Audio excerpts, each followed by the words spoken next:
ರಾಯರೆಡ್ಡಿ ಅವರೇ, 3 ವೈಫಲ್ಯಗಳನ್ನು ಹೇಳ್ಬೋದು. ಆ ವೈಫಲ್ಯ ಅನ್ನೋದೇ ಹೋದರೂ ಇಂತಿಂಥದ್ರಲ್ಲಿ ನಾವು ಇನ್ನೊಂದು ಸ್ವಲ್ಪ ಬೆಟರ್ ಪರ್ಫಾರ್ಮ್ ಮಾಡಬಹುದಾಗಿತ್ತು. ಡೆಫಿನೆಟ್ಲಿ ಏನಾಗಿದೆ ನೋಡಿ, ನಮ್ಮ ಆಡಳಿತದ ವ್ಯವಸ್ಥೆಯಲ್ಲಿ ಈ ಮೊದಲಿಂದ ಕಂಪೇರ್ ಮಾಡ್ತಾ ಬಂದರೆ ಏನೊಂದು ಎಫಿಷಿಯನ್ಸಿ ಅಂತ ಏನು ಕರಿತೀವಲ್ಲ, efficiency not because of Siddaramaiah government or previous government or this thing, ಸ್ವಲ್ಪ ಆಡಳಿತದಲ್ಲಿ ಬಿಗಿ ಹಿಡಿತ ಮತ್ತು ಕೊಡುವಂಥ ಇದನ್ನು ಜಾಸ್ತಿ ಆಗಬೇಕು, ಪರ್ಫಾರ್ಮೆನ್ಸ್ ಸರಿಯಾಗಿ ಆಗಬೇಕು. ಆ ಮಟ್ಟ ಇನ್ನೂ ಸುಧಾರಣೆ ಆಗಬೇಕಾಗಿದೆ.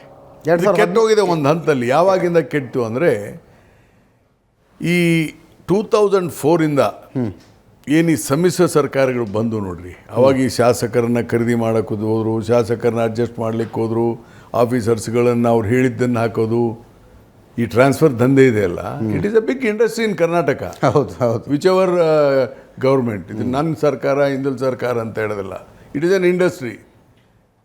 ವ್ಯಾಪಕವಾದ ಭ್ರಷ್ಟಾಚಾರನೇ ಇದು. ಇದರಲ್ಲಿ ಮುಲಾಜಿನಲ್ಲೇ ಹೇಳಬೇಕಾಗ್ತದೆ. ಆ ಸರ್ಕಾರ ಈ ಸರ್ಕಾರ ಅಲ್ಲ.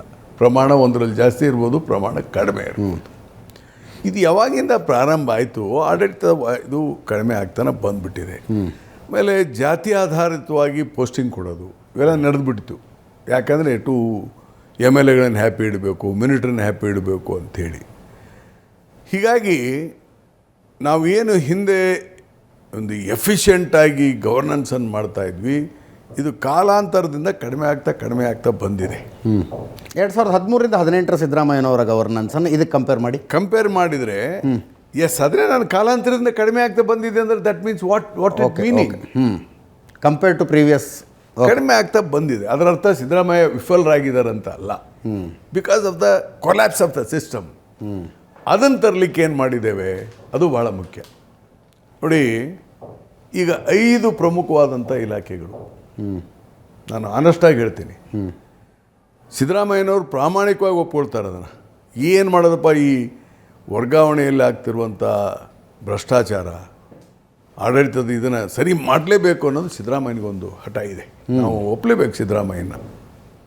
ಒಂದು ಜನಪರ ಕಳಕಳಿ ಇದೆ ಆ ವ್ಯಕ್ತಿ ಹತ್ರ. ಆಡಳಿತ ಮಾಡಬೇಕಲ್ಲ, ನನಗೆ ಇದು ನಿಲ್ಲಿಸಲೇಬೇಕಲ್ಲ ಅನ್ನೋದು ನನ್ನ ಜೊತೆಗೆ ಚರ್ಚೆ ಮಾಡ್ತಾ ಇರ್ತಾರೆ. ಅದಕ್ಕೆ ನಾವು ಕೊಟ್ಟಂಥ ಸಲಹೆಯನ್ನು ಅವ್ರು ಒಪ್ಕೊಂಡ್ರು. ಓಕೆ.